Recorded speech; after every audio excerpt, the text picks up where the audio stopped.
Exterior angle inequality theorem. The measure of an exterior angle of a triangle is greater than the measure of either remote interior angles. So alam naman natin ang exterior angles are angles that forms a linear pair with one of the interior angles of a triangle. So ibig sabihin, yung exterior angle ay katabi ng isang interior angle.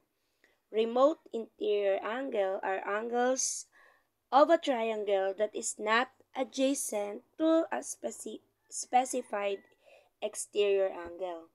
So, pag sinabing remote, ibig sabihin malayo. So, linear pair theorem, if two angles form a linear pair, then the two angles are supplementary and adjacent. So, when we say adjacent, it means magkatabi.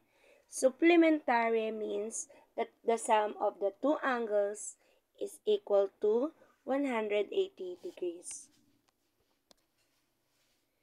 So, to illustrate, so given the figure below, so let's name the following. So, which are linear pair? So, sinabi natin kanina that linear pair are supplementary and they are adjacent. So, ang palatandaan natin doon, class, is yung straight line, nagpo-form siya ng linear pair.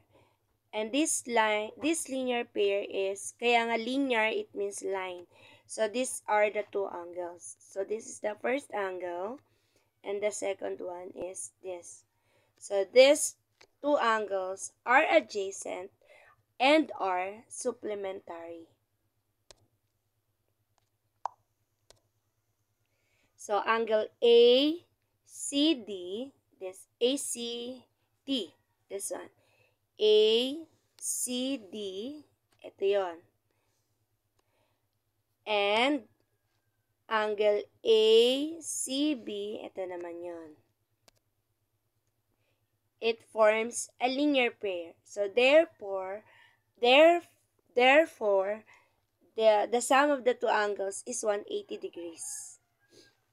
So, if you add them, is 180 degrees. Next, exterior angle. So, pag sinabi naman nating exterior angles, exterior, it means the angle outside the triangle. So, ito yung angle na nasa labas. So, interior, ito yung mga angles na nasa loob.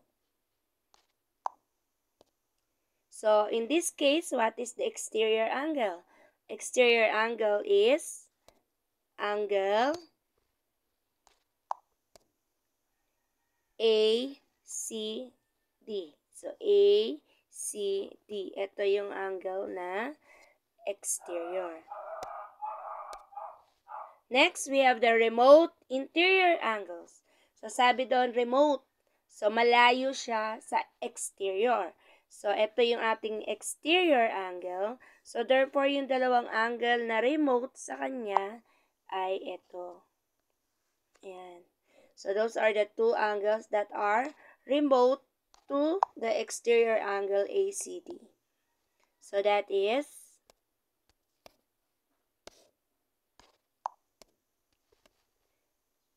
angle A and angle B.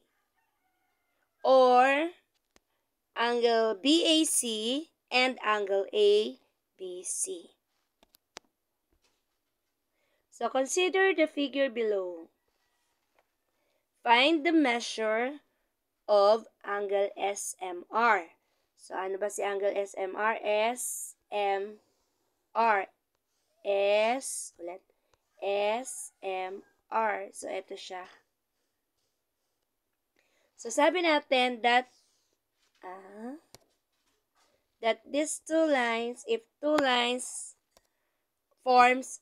angles forms a linear pair, then they are supplementary. So, pag sinabi supplementary, the sum is 180 degrees. So, para maging 180 degrees, what will be the measure of angle SMR?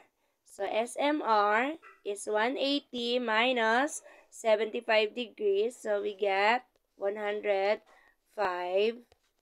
degrees. Ang pangit sulat ko. Again, 105